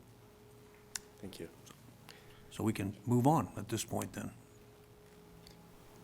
Do we want a preference on which one? Well, from a schedule standpoint, Olson is going to take your comments and feedback tonight, refine 12th Street, Laramie Street, bring that back with a few more visuals for you all to basically say, this is what we'd like. We'll then turn to BHS once they get their design to a certain point, and they'll deliver a guaranteed maximum price back to you all to construct those improvements. So, feedback tonight about preferences, seating, lighting, all those things will be taken into consideration. Obviously, if we're moving away from the pedestrian only, you got the two very similar concepts for the 26-foot street dropping down to 15 feet. If there are other specifics that you'd like to see or don't want to see, you can offer those this evening, but we'll bring back a concept before we move forward with the GMP. Yeah, I'm open to all the other ideas there. We'll just look at it. I just think we'd eliminate that one option. And if everybody else would comment on that, that'd be helpful. I concur. Yep. Yeah, I think we already heard they don't want it down there, so not gonna that force it on them. And yeah, I'm comfortable with the different designs. I'm not a design person. I usually just see things I don't like and say I don't like it. Didn't really see any, so. Could you maybe summarize what are the principal differences between option A and option B? Again, as non-design people, I think they look relatively similar to. And the bones are very similar, yes. Some of the comments staff provided, especially on the south end, you're going to have 2 5-story buildings on either side of the street.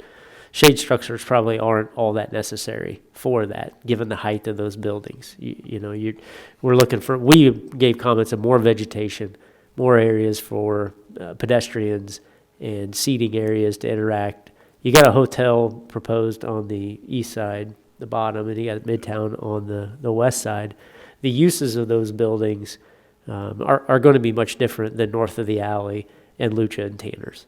So, we've tried to engage and give Lucha and Tanner's a decent place to extend their business. Lucha and So Long decided to do that. Tanner's decided not to. We're not exactly sure. Scott's in the audience. He can comment on what he'd like to do with kites with some of these designs. I think some of his feedback would be helpful.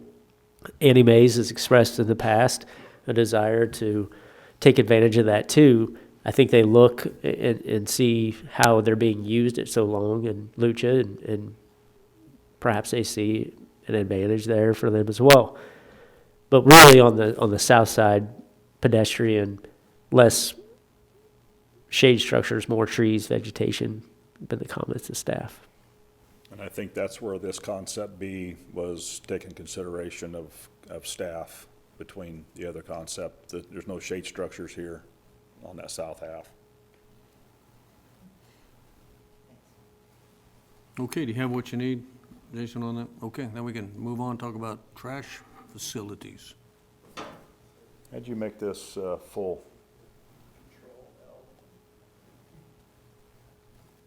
Yeah, okay. So I'm going to preface before we start, the concepts you're showing are concepts to see if it works. Trash compactors are long, and they have to be picked up by a truck, squared up. So we got to make sure the truck is square to pick up a compactor. And so what we did in these concepts is showed that in 3 areas of where and how that a consolidated trash or a trash compactor will work. So this first one is just showing how a truck movement would have to come into the alley and then back up and be able to pick up the compactor and haul it away to take it to the Riley County landfill to dump.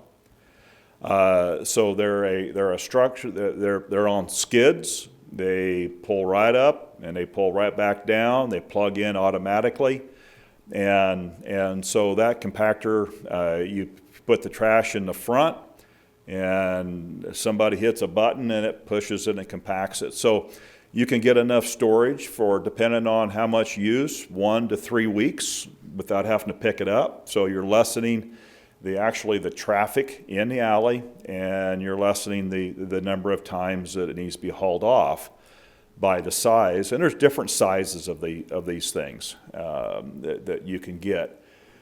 The other thing is they're totally self-contained, which means you have no water leaking out of it. If you got whatever cans are thrown in there, half full, whatever your sack, whatever is done, there is not going to be a leaking mess down below. So that's what's nice about a compactor.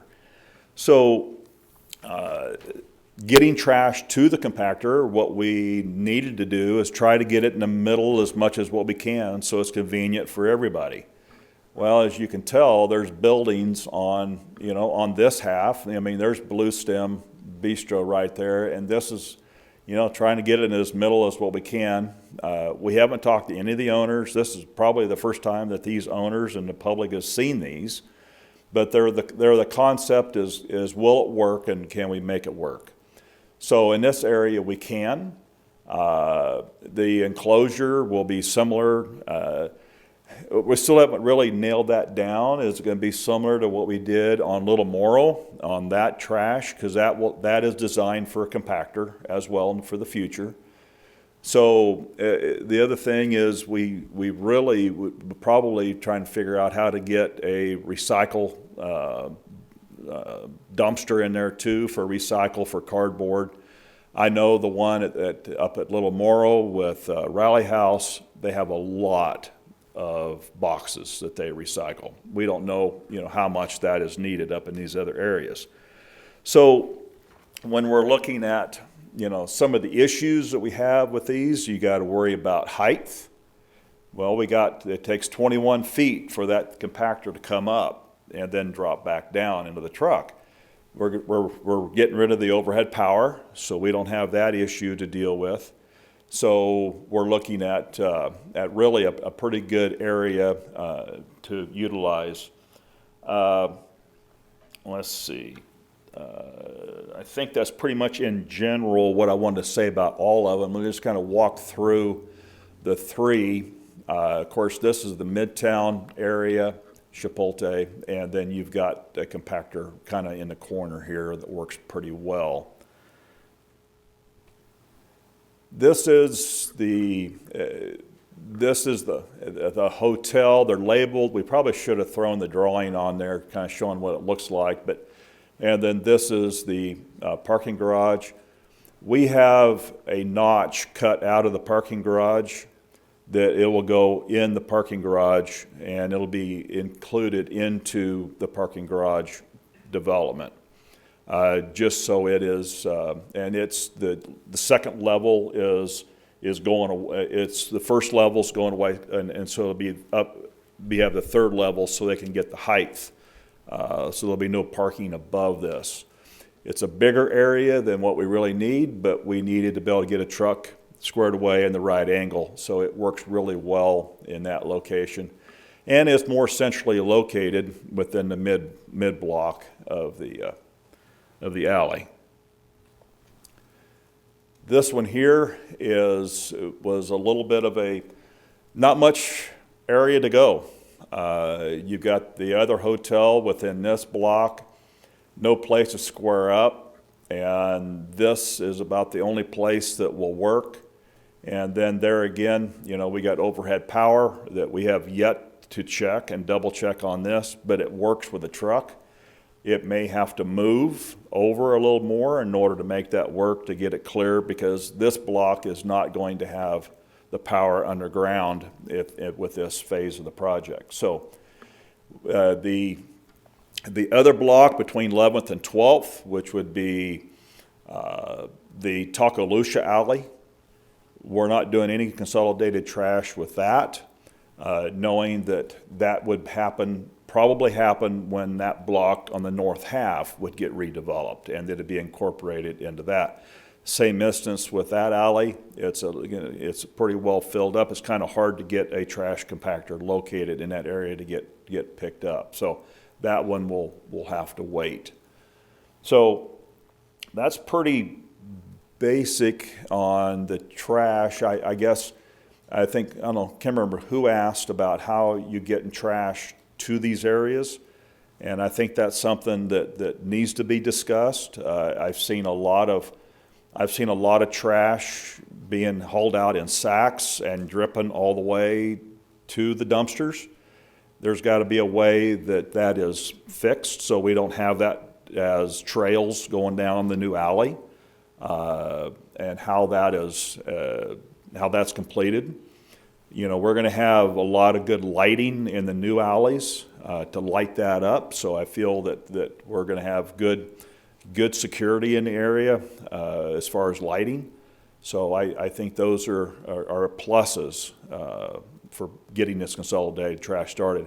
The other thing is just being able to, this is an opportune time to get this really started.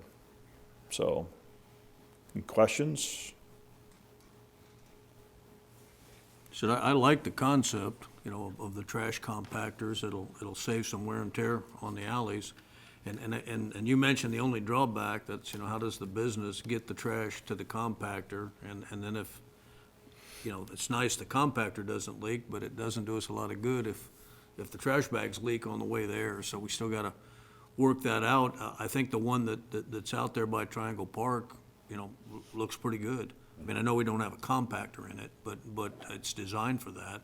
And expanding that concept, I think it's worthwhile. Yeah, I agree with Wynn. I worked in a movie theater when I was in high school, and we had one of those big compactors, and we had to throw all the trash into a kind of a bin that had wheels and roll it. I mean, it was from pretty much one end of the building to the other, and it was a big movie theater. So I don't think it was farther than any of these. Now we are talking bars that are going to have a lot more trash, and maybe taking more frequent trips out to the compactor. But I think it's a good concept. We'll obviously want to get some feedback from the business owners, and I think there may be some apprehension there, but I like the concept if we can make it work. Yeah, my feeling is that we can make it work. It's just the next step to start implementing or start figuring out where it goes. And Mark, there must be other places that do this. Can we,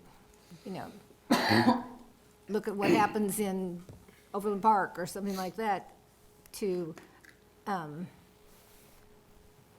not necessitate, but there must be some class trash places. there is. Yeah. And they probably have, I wouldn't say, well, I'm going to say it ordinance, but it's not the right term that I'm looking for, some agreement that is worked out with somebody. Yeah, how does one charge for it? So we hired a consulting firm out of Orlando about 1.5 years ago, and it really explored all the different ways you could structure trash within districts like this. That report's out there on the website. We could send you a link. There's any number of ways. Some are less controversial than others, which you would probably expect the city to be more involved in than a district trying to manage it themselves. Conceptually, we wanted Olson to explore options because these aren't just going to fit anywhere. The concepts you saw tonight are really more about we're fairly limited on what we can do if we're going to do it, especially in the 2 blocks south of Morrow. We need that direction soon. This one, this one could probably be done at any point in time. Evan and Andrea Greer own that building now, and maybe we could coordinate with them. But we would need to coordinate with other owners and businesses to get even the concepts that Mark presented to become a reality. There's sensitivity to going to 1 hauler versus 7 that serve Aggieville today. You would take away that relationship and create one relationship to serve trash in Aggieville. That's controversial. Who's going to pay, and how is that going to get paid for? We have a relationship annually with a BID with Aggieville, and we have a relationship annually with a cash contribution towards the district. There's ways to negotiate and work this out financially. We looked at that consulting firm out of Orlando. They gave us some recommendations. Ultimately, their recommendation was for the city to take it over and manage it because it's seamless. If you have a district take it over and try to manage it, you'll find yourself down there refereeing as a community quite often. And even today, we get pushback and blowback from the 7 haulers. They all like their business and they want to maintain it. They're down there a lot. It generates a lot of trash. Creates the situations in the alleys that we all experience when we walk through them. So we're trying to just get a feel. Is it a priority or is it not? Because the opportunity to really do it comprehensively is closing. I think I agree with Peter. I think the concept is I think we should be moving forward, but I also think we should be hearing from the Aggieville businesses that are going to be affected by this. So I'd like their input before I offer an opinion on this. I think we should move forward on it. I don't have a problem with that. And of course, we'll need the input from the Aggieville businesses. And then the tough call is gonna be, I mean, from what I know about it, there's only a few companies that can handle this compactor. And so we're gonna end up probably having to do some kind of an RFP, and, you know, somebody's gonna end up winning the contract for Aggieville. And that's what I see as happening eventually. And there'll be, you know, one hauler doing it, and that will save wear and tear on the roads. And that will be the drawback, and not gonna make everybody happy. But that's the tough call's gotta be made. I gotta think it might save money for the businesses as well, since they're not having a hauler come in every week. They're only having, you know, 3 trucks come in, you know, a couple times a month. Seems like it'd be more ideal for them, so. Not everybody down there has room for trash.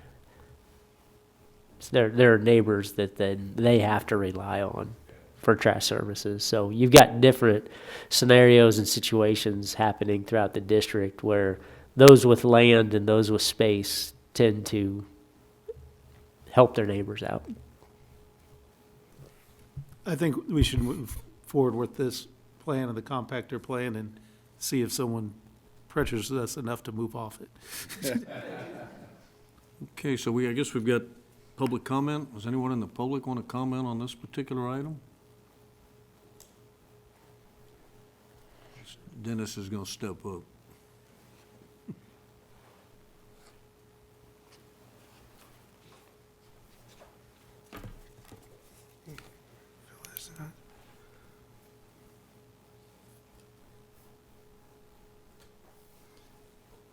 Okay. Good evening. I'm Dennis Cook with Aggieville Business Association, 1125 Morrow.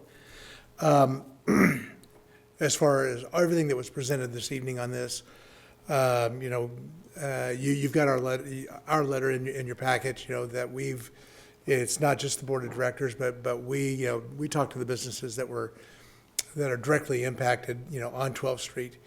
And there was an epiphany. There was a moment there, you know, when last spring, when 12th Street was shut down for construction, and we lost that ability to have some through traffic in there, and everybody realized exactly how much that was going to impact us. And so that's when everybody, as we went back and talked to them about that, and said, we have time to talk about 12th Street again. And overwhelmingly, what we were getting from everybody, the feedback we got from other Aggieville businesses also was to keep 12th Street as a through street. You know, we're okay with you know, we really like the designs of no parking on the street and making it one way, the exact same direction that we have it on north of Morrow. They keep going south towards the park. It widens out the sidewalks. It creates, you know, a much better space for everybody.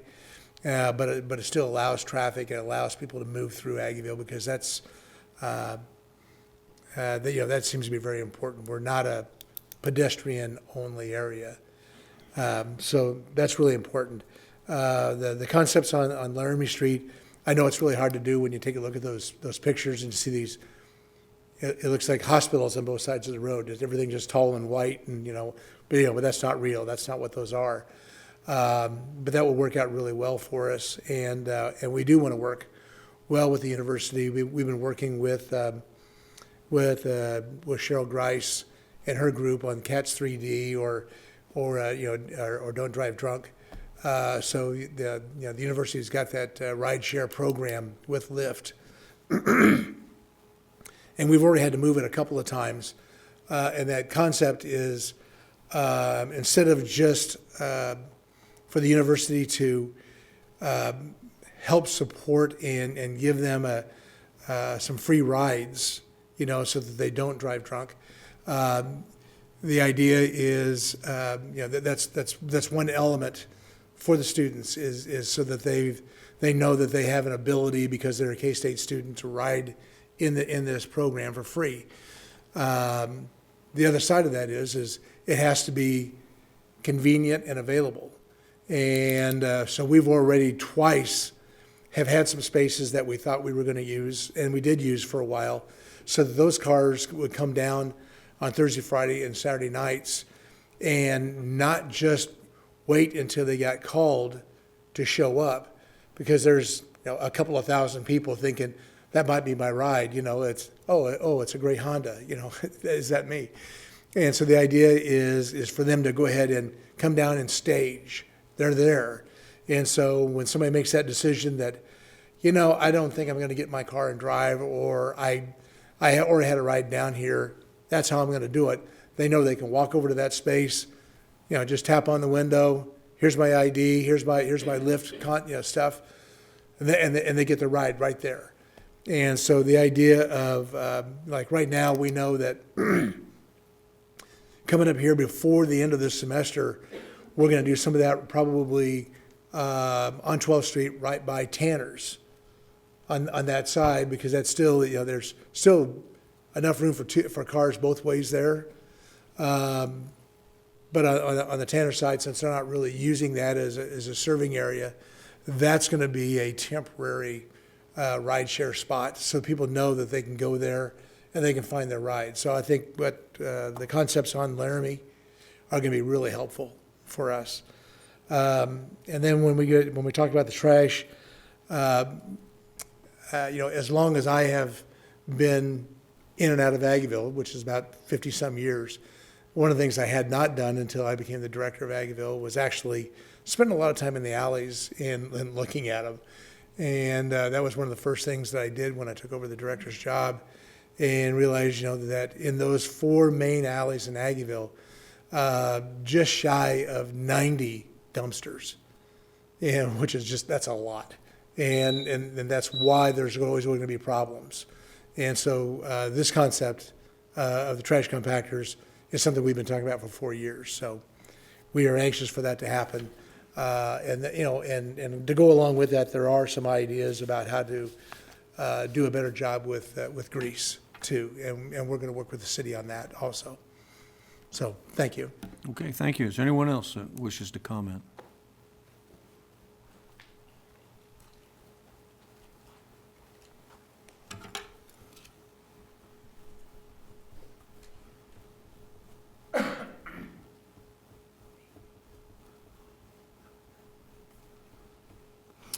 Scott Sieben, 1908 Indiana Lane, owner of Kites in Aggieville. So a couple of things that we kind of talked about. Obviously, we need that through traffic. I think Aggieville needs that. Obviously, when the closure happened, it obviously affected our business quite a bit. We need people to get in and out of that area. I think for a pedestrian only, I think obviously it's hopefully off the table already with you guys, so I won't beat that too bad. But I think obviously keeping people out of the district at certain times too, after close, things like that. We want people to move out of that district as well. So I'm a big favor of opening that up. We would like to use that structure to serve. I think, ability for us to expand our space is great. Obviously, patio space is needed in our district. As you can see by these pictures, there's not a lot of free space. So for us to be able to extend would be great. Obviously, we'd love to work with you guys on how we can do that a little more efficiently, and use of the bollards for special events, things like that, and how we can extend our premises easier would obviously be something that we could work on as this project goes on. But like I said, I think from the district, obviously the board is on favor of this as well. But keeping through traffic, things like that. Obviously, we've got the ride share, DoorDash, Uber Eats. Those things are also important to think about while we're designing this, of how can they get to our restaurants quickly and get out of our district quickly as well. So obviously, Olson's been great, taking our feedback on some of the things we've thought of as this kind of come up. And then for consolidated trash, I'll give my opinion on that. Obviously, Kites, we used to have one in the parking lot for a while. We had a contract with the city where we had our own consolidated trash. We had, I think Fat Shack used it. We've got some other businesses that have partnered with us on those expenses. So obviously, I'm in favor of it. I think it's a big move. Obviously, we would have to take it down the alley from Kites all the way to pretty much the back of Chipotle. It's a walk, but it's for me, it's flies, it's things like that we can eliminate from the alley and the district. And obviously, as we're trying to beautify this district, I think consolidated trash is the way to go. So I appreciate it. Thank you. Okay, thank you. Does anyone else wish to comment? Okay, seeing none, we'll close public comment. Do you need anything else from us on it? Everybody's given sufficient feedback, we're good? All right, let's move on to the item C on the agenda, which is to consider use of American Rescue Plan Act, ARPA funds, for 2 potential infrastructure projects.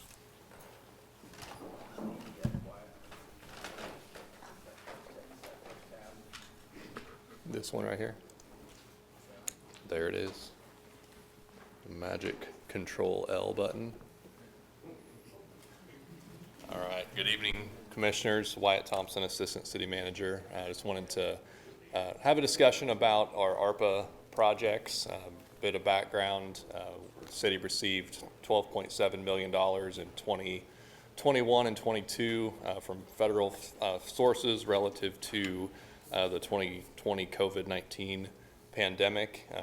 10 million of that was utilized as a recovery of lost revenue. We'd set aside 2.7 million for a community project. And in previous work sessions and updates to past commissions, we had talked about utilizing those funds for construction of a fire station out east of town in the Pot County area relative to the Scorpius project. Obviously, the Scorpius project has taken a little bit longer than anticipated, and since that time, the federal government has issued some clarifications about the use of ARPA funds that really restrict the use of ARPA for a fire station or for vertical infrastructure. And so we needed to, as we talked about at the commission retreat, kind of retool and look at some other options.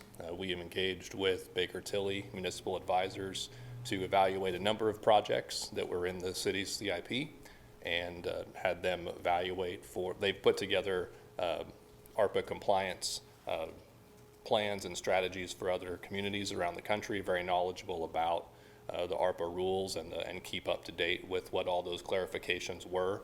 So they reviewed a number of our projects and identified the 2 that we're going to talk about tonight as very likely to be eligible and then also easy for the city to administer. So the goals of our project and with ARPA funds is to figure out how to insert ARPA as a financial strategy into one of these projects so that we have one project to administer compliance for, the reporting and various things. The 2 projects we're talking about tonight are not an either or. We intend to bring both of them back to you. We think they're both great community infrastructure projects. We have financial strategies for implementing both of them. It's really a matter of finding the best fit for the ARPA dollars to go in and really take the place of water funds to fund those 2 projects. So we're not looking for feedback tonight which one we should ultimately move forward with. It's really a discussion about where ARPA fits the best and just keep you up to speed and updated on where we're at in that process. So we'll bring both of these projects back at some point in the future, one with ARPA and one with other funding to support it. So the first project that would be a potential candidate is the Anderson Avenue water main replacement. Along with that comes street improvements as well. The ARPA funding is really geared towards infrastructure related to water, sewer, and storm as the easiest path forward. And I appreciate Randy DeWitt, our Assistant Director, Public Works Utilities, sticking around tonight to answer more technical questions if there are any of those about these projects. But this project would be from Harris, Wickham on the east to Connecticut on the west along Anderson Avenue, along the curve there. The goal is it's actually not replacing an 8-inch water line, it's replacing a 6-inch water line with an 8-inch to upgrade that capacity. It's also installing a new 24-inch water line, which is a key part of a crosstown connection as part of our water master plans that Randy's been working with. There's new storm sewer infrastructure.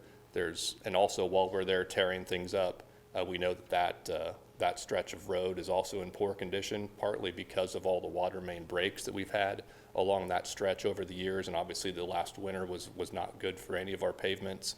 And so that section of street is in fairly poor condition. And so we would replace the full street, curb and gutter in some sections, as well as sidewalk and ADA infrastructure along that corridor. There's kind of a mishmash of sidewalks of different widths and different elevations and a number of issues through that corridor relative to ADA and pedestrian access. So the primary ARPA aspect would be the water line construction and then things associated with that. And then there would be other city funds that would come alongside ARPA potentially to do the additional paving and sidewalk work, which aren't necessarily under those ARPA rules. Wyatt, if I remember correctly, I think that there is no sidewalk on the north side of that partway. Would there be sidewalk constructed as part of this? I think the design at this point has been focused to replace and upgrade the sidewalk on the south. I think on the north edge, we've got right-of-way limitations as well as pretty severe grade differences. There's actually some retaining walls in sections of that. I don't know that you get sidewalk on the north edge until you get closer to West Loop Shopping Center. So there's not a full connection there by any stretch today. Okay. It's certainly something we can look at, but I don't think our design to date has really dived into that. Thank you.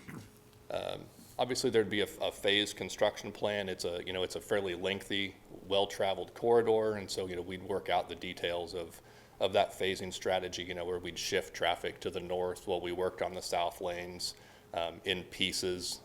We can't just shut down the whole road. We can't. There's residences, there's businesses along there, so we'd work through that. It's a 12 to 18 month construction time frame by the time we get it out to bid. Total estimated cost of the project is around $7 million. So obviously our $2.7 million of ARPA would pretty much cover what we would estimate for the utility portion, and then other potential water funds, street funds, stormwater funds would make up that difference.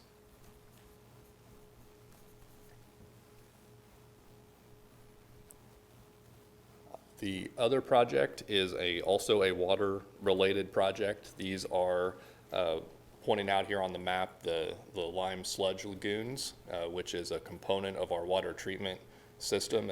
Lime sludge is a byproduct of the water treatment process, and it's piped over here across to these lagoons east of Tuttle Creek Boulevard, across the street from the water treatment plant. And so Randy could get into the details of why the project is really necessary, but it's reconstructing those berms, bringing them up to compliance with current state and federal regulations. There's a variety of other utility aspects that are involved in that reconstruction and grading project. This is the fourth project in kind of a sequence of events that have occurred relative to stormwater improvements and other utility associated with the levee project. So this isn't part of the levee project per se, but it is kind of the next step in that sequence of events. And again, because of the relationship to clean water infrastructure, it falls under that category of ARPA that's relatively easy, the easier standard to meet. And again, it's a project that we need to do and are intending to do to meet those standards. We have it's estimated cost $3.5 to maybe $4 million. We currently have secured a KDHE loan that would be paid back with the water fund. So that has been our approach to pay for the project. Obviously, ARPA could take the place of some of those funds, lessen the loan amount, and reduce that impact on the water fund to pay back that total loan.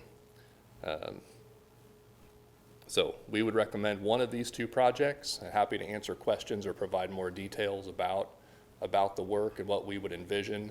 The goal is both of these are fairly well into design, So the goal would be to have a contract obligated, so bid and out and awarded by the end of the year, by December 31, 2024, and then we have 2 years to spend those funds. Both of these projects are on a timeline that we would meet those obligations. Is this the Anderson project a bonded project where we're gonna have to take out a loan? We might have to bond that project, yes. Okay, and the reason I asked that question is KDHE give us a lower interest rate? I just got a solicitation this week for their next round of applications. Their current interest rate is 2.05% for a KDHE loan. Okay, so see, where I'm driving at here is I'm looking at where you can save the money on the interest, and it seems to me that, you know, we'd be smarter to put this on Anderson and just take the KDHE loan, because I doubt whether a bank's gonna give us one that low. So that's where I'm at.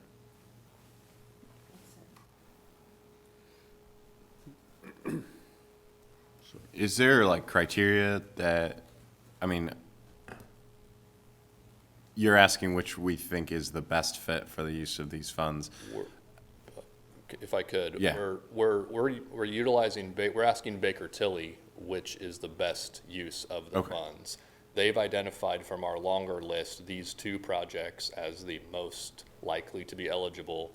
They're continuing to do some evaluation for us. Okay. And we wanted to bring these projects to you as an update of if there was one that you really preferred, and all things being equal, we just get to choose, we would certainly defer to your recommendation. If you think both projects are equally good and Baker Tilly decides that one project is going to be a better fit than the other, then that's the approach we would continue to take and bring that financial strategy back to you when we bring the contracts for award for construction. Yeah, okay. Well, I guess I'm probably with Win then. I mean, if we can save some money on interest, then let's go ahead and do that. And then if we can't, we can't. You know, if Baker Tilly says that's a no-go, then we don't do it. Yeah. But obviously, both projects need to be done. I thought that the rest of the funds were going to IT. How are So we? there's two different pots of money, Commissioner. Out of the 10 million that is really unrestricted, 4.7 million of that was what we had targeted towards the ERP system. Uh-huh. The 2.6 million has to go towards an eligible project. So we outlaid what's been spent so far? Can we get a 5.3 million. Yep, 5.3 million has been accounted for. We still have 4.7 million, which is what we talked to you all about, not putting it towards the ERP system, integrating it into the general fund to help offset some of those costs that we're likely to incur in the next year.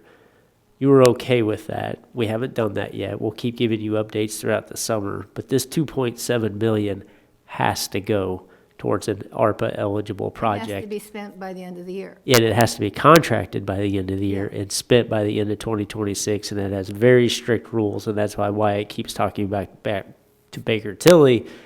They've been doing this for a couple of years. They've been helping communities. They're very clear utility projects, water, storm, sewer. They get through very easily through the process. The 4.7 million on the ERP or the general fund is really at your discretion. Okay, so we got 12.7. We're spending 4 on the IT, more or less. Do we have a spreadsheet that shows what we've spent the rest on, or what's left, or? Yeah, and we've provided the 2022 allocation, the 2023 allocation, and the 2024 proposed allocation. We can get those to you again. Okay, I don't think I got those, but maybe I did.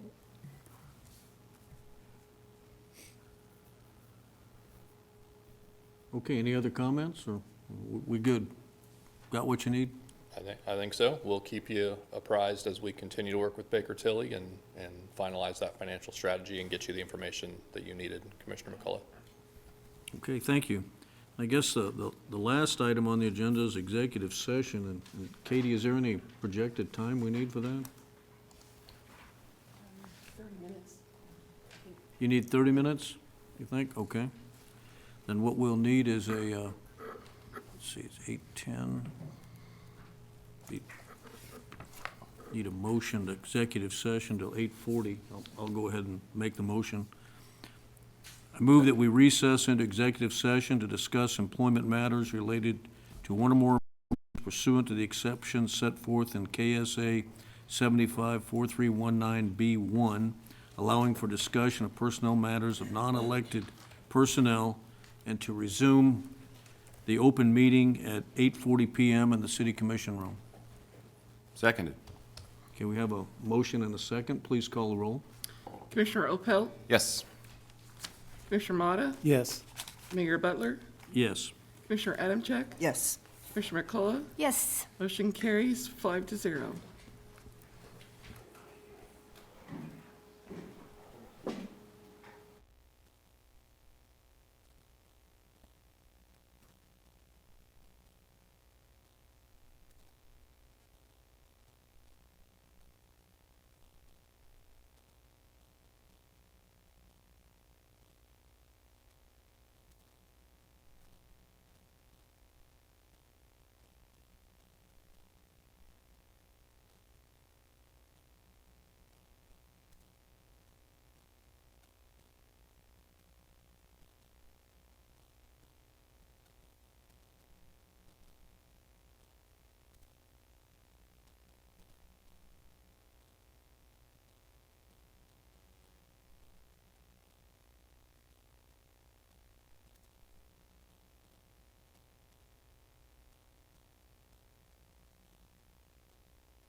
Okay, it's 8:40 and we're out of executive session. We took no binding action, so no vote or anything is required. And that was the last item on the agenda tonight, so I could take a motion to adjourn. So moved. Second. Okay, we have a motion and a second. Please call the roll. Commissioner Motta, Yes. Mayor Butler, Yes? Commissioner Adamczyk, Yes, thank you. Commissioner McCullough, Yes. Commissioner Opelt. Yes. Motion carries 5-0. Okay, and then the Tuesday, March 19th City Commission meeting is hereby adjourned. Thank you.